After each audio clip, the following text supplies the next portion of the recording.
इतना खूबसूरत है तो हबीब की जुल्फें कितनी खूबसूरत होगी। जब नरगिस का पौधा इतना खूबसूरत है तो हबीब की आंखें कितनी खूबसूरत होगी। जब गुलाब की पंखड़ियां इतनी हसीन है तो नबे मुस्तफा की नजाकत कितनी खूबसूरत होगी। इमाम ने यही फर्क है एंजॉय करने वाले पाक दामनों का और बदी करने वालों का। तुम चाहते हो तो पाप करते हो। अल्लाह वाले फूलों को देख करके नतीजा निकालते थे, हम तो फूलों को, तितलियों को, दरियाओं को, समुंदरों को देखकर इबरत हासिल नहीं करते।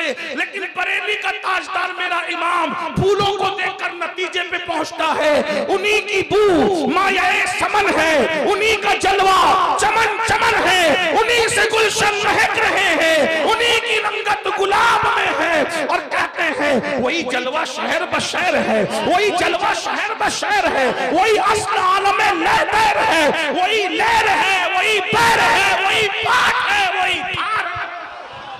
नारे तकबीर। जरा दोनों हाथों को उठाकर हुजूर की अजमतों की बात है। नारे तकबीर, नारे रिसालत, अजमत मुस्तफा, जिक्र मुस्तफा, जमाले मुस्तफा, शाने मुस्तफा, सीरत मुस्तफा, हुस्ने मुस्तफा, इखलाके मुस्तफा। नारे तकबीर, नारे रिसालत। जो देखोगे उसमें तुम्हें जलवाए यार की रानाइयां नजर आएगी। जाओ पिकनिक करो, सब कुछ करो, एंजॉय करो, बस गुनाह मत करो, नात पढ़ो, गाना मत गाओ। वो मखलूक को देखो, अल्लाह का जमाल, उसका तसव्वुर करो, उसका मुशाहिदा करने की कोशिश करो। 70 साल तक जिक्र करने का जो सवाब नहीं मिलता, एक लम्हा अल्लाह की तखलीक और कुदरत में फिक्र करने पर अल्लाह वो सवाब अता फरमा देता है। इसलिए जाओ करो, एंजॉय करो, कोई बात नहीं।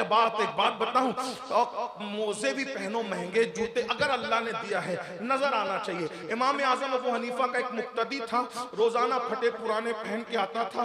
इमाम आजम खुद भी इतने मालदार थे। फिर मैं कहता हूँ, रसूल आजम से लेके इमाम आजम तक, इमाम आजम से लेके गौसे आजम तक, और गौसे आजम से लेकर इमाम अहमद रजा तक हमारे यहाँ कोई गरीब मुफलिस हुआ ही नहीं। हमारे यहाँ कोई चंदे का बंदा नहीं है। ये चंदे के धंधे तो 1857 के बाद के मौलवियों ने शुरू किए, जिनके देखा देखी हमें मजबूरन करना पड़ता है कि अगर हम नहीं लेंगे तो फिर वो लेकर चलेगा, वरना हमारे यहाँ तो चंदे का धंधा ही नहीं था। आला हजरत ने अपनी किताबें खुद छपवाई है, लिखा भी खुद ही है, छपवाया भी खुद ही है। ये जागीरदार घराने से ताल्लुक रखते थे। पूरा खानदान जो था ना वो आया था अफगान से, और जो वो काबुली पठान थे ये लोग, और बड़े मालदार थे ये लोग। और वो जो सादत यार खान साहब जो आला हज़रत के अजदाद में से होते हैं, ये वो लोग थे भाइयों के जो बादशाहों के यहाँ शश हजारी ओहदे पर फाइज थे। यानी आप समझें कि ये हमारे यहाँ कोई गरीब नहीं है। फिर मैं ये कहने कहता गरीबों से, मैं तुम्हें उभारना चाहता हूँ कि गुर्बत से निकलो, गुर्बत से निकलो, मालदार बनो। कि गुर्बत कभी कभी इंसान को कुफ्र तक पहुंचाती है। नौजवानों, हमें मेहनत करना है। मुल्क हिंदुस्तान ही में नहीं, पूरी दुनिया में सर उठा के जीना है तो हमें 3 चीजों पे मेहनत करना होगा। मैं पूरे हिंदुस्तान में इसको दोहरा रहा हूँ। दीनदार बनो, मालदार बनो, तालीम पे मेहनत करो, 3 निकाती प्रोग्राम बनाओ। दुनिया नहीं तुम्हारे कदमों में 11 साल में झुक जाए तो फिर आप जो चाहे हमें सजा दे, लेकिन मेहनत करके देखो, मेहनत कीजिए। कोई गरीब नहीं हो, कोई मुफलिस नहीं हो, प्लान बनाइए। मुफ्ती साहब ने ज़कात के लिए क्या बयान किया, मैं तो पूरा बयान नहीं सुन सका। ज़कात सिस्टम से निकालो ऐसा, हर साल मैंने एक को इतना मजबूत कर देना है कि आइंदा साल मेरा वो मोहल्ले का या मेरा वो रिश्तेदार ज़कात निकालने के काबिल बन जाए। इस मिशन के साथ अगर आपने ज़कात निकाला ना तो फिर देखना कहां से कहां बात पहुंची। तो मैं अर्ज़ी कर रहा था, इमाम आज़म अबू हनीफा बड़े मालदार थे, 2-2 लाख रुपए की एक चादर ओढ़ते थे इमाम आज़म अपने दौर में। जब फल खरीदने जाते थे तो जितने उलमा बगदाद के और कूफा के होते थे उनके घर पहले फल पहुंचाते थे, अपने घर में बाद में लाते थे। अपनी आमदनी का तकरीबन 40% हिस्सा सैयदों के लिए इमाम आज़म ने वक्फ कर रखा था। और ये इमाम आज़म है भाइयों, इमाम आज़म ये है। इमाम आज़म को काजी बनने न बनने पर सजा नहीं मिली, इमाम आज़म को तो ज़ैद और जाफर सादिक की मोहब्बत की वजह से कत्ल किया गया है। वो कतील इश्क़ अहले बैत जिसे इमाम आजम कहते हैं, वरना काजी न बनने पर भी कोई बादशाह किसी को कत्ल करता है, कोई तारीख देखी है? बहरहाल तो आपने अपने मुक्तदी से फरमाया, बेटा मुसल्ले के नीचे एक थैली जा उठा के ला। वो उठा के लाया, कहा ये तू रख, कपड़े अच्छे पहन, जूते अच्छे खरीद, अच्छा खा अच्छा कमा। उसने कहा सरकार मैं मालदार आदमी। अल्लाह के बंदे अगर मालदार है तो तेरे कपड़ों से नजर आना चाहिए कि तू मालदार है, तेरी सवारी से नजर आना चाहिए कि तुम चिंदी चोर मत बनो। हाँ नजर आना चाहिए। आप इतने चिंदी चोर हो गए हो कि नाथ खां को भी 10 रुपए की नोट देते हो। वही फटी, हाँ वही मुफ्तदा करे वही फटी हुई। हाँ नाजिम को भी ऐसे।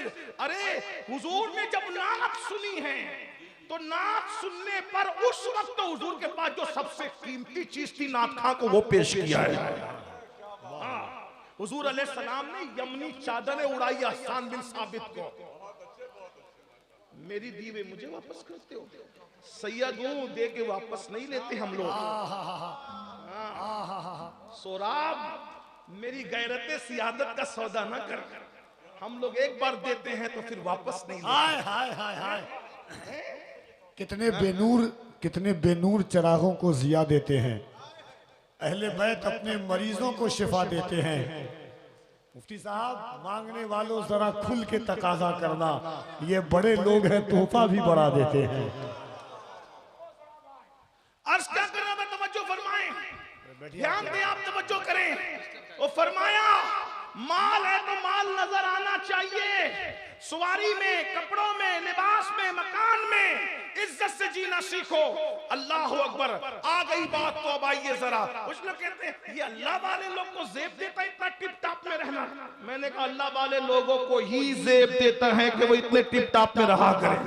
हाँ वजह, एक मर्तबा इमाम हसन, बात आ गई सुन ले। एक बार इमाम हसन, कैसा हसन है, नबी ने अपने पहले बेटे का नाम हसन रखा। नबी ने अपने पहले बेटे का नाम हसन रखा। हसन मतलब अच्छा, इसीलिए पूरी दुनिया हसन की बुराई करती थी, फिर भी हसन कहती थी। हसन कह कह के बुराई करती थी। नबी के नाम रखने में हिकमत तो देखो। और ये नाम नबी ने भी नहीं रखा, ये जिब्रील ने भी नहीं रखा, ये नाम अल्लाह ने छुपा के रखा था कि नबी अली की पुष्ट से जिसको पैदा करूंगा होंगे अली की पुष्ट से, लेकिन बेटे तो तेरे बनाऊंगा। उनके नाम छुपा के रखूंगा। एक को हसन कहेंगे, दूसरे को हुसैन कहेंगे। हसन हुसैन के दुश्मन जब मिंबरों पे बैठ के हसन हुसैन की बुराई करेंगे तो कहेंगे हसन ऐसा, हसन ऐसा, हसन ऐसा, हसन ऐसा। अरे जो हसन है वो ऐसा नहीं होता। हसन का मतलब होता, हसन का मतलब होता है अच्छा। हसन, हसन का मतलब होता है अरे, बल्कि हसन का अच्छाई, बहुत अच्छा। और सूरत बनाई थी नबी की हमशबी सूरत। और हुसैन, हुसैन का मतलब भी अच्छा, लेकिन हुसैन इसमें तस्गीर है। अच्छा यानी हुसैन अच्छा, हसन बहुत अच्छा। मतलब हुसैन भी अच्छा, हसन बहुत अच्छा। ये अच्छे लोग, ये अच्छे लोग। इमाम हसन एक दिन मूड हुआ, मैंने बहुत सजना है आज, मैंने बहुत सजना है। जो रसूलुल्लाह का हमशबी हो आज उसका मूड हो रहा है, कभी कभी अपना भी मूड होता है ना, आज मैंने सजना है और सजा कर। फिर एक बात अर्ज कर दूं, सजा कर। कुछ नौजवान 30-35 साल के हो जाते हैं तो नहाना धोना 3 दिन तक नहीं नहाते, 4 दिन तक नहीं नहाते, दाढ़ी रखते हैं। तो हंसने की बात नहीं है, लेकिन आप हंसे भी तो मुझे कोई प्रॉब्लम नहीं, लेकिन गौर से सुनना, ध्यान से सुनना।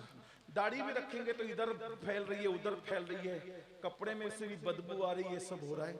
और वो क्या कहते हैं, अरे हजरत अब तो हमारी शादी हो गई ना, अब हमें किसको बताना है। मैंने कहा शादी से पहले जिसको बताना था, शादी के बाद भी उसी को बताना है। हाँ अच्छा, आजकल जो तलाकें वाक़ई हो रही ना, इसको संजीदगी से लो। तलाकें वाक़ई हो रही ना, वजह क्या, मुंह में बदबू आ रही है, गुटखा खा के चले जाते हो, सिगरेट पी के चले जाते हो, जब 2 मिनट मैं तुमसे बात नहीं कर सकता बदबू वाले मुंह से, तो वो रात भर कैसे बर्दाश्त करती होगी बेचारी। अल्लाह के रसूल अलैहिस्सलाम की सुन्नत है, हुजूर अलैहिस्सलाम के मुंह में इतनी खुशबू आती थी कि अगर कुएं में हुजूर का लुआब पड़ जाए तो 1400 साल से आज तक कुआं महक रहा है। खारे कुएं मीठे। लेकिन हमारी तालीम के लिए रसूलुल्लाह जब घर जाते थे तो सबसे पहले मिसवाक करते थे, वुजू करते थे। यानी जैसे मैं चाहता हूं ना कि मेरी बीवी मुझे सज धज के अच्छी लगे, तो मेरी बीवी की भी ख्वाहिश होगी कि मैं भी सज धज के उसको अच्छा लगूं। तलाक जो हो रही है ना, या औरतें मर्द के होते हुए किसी और की तरफ तवज्जो देती है, उसमें एक वजह ये भी है, इसको हंस के टालो मत, ये बहुत संजीदा टॉपिक है।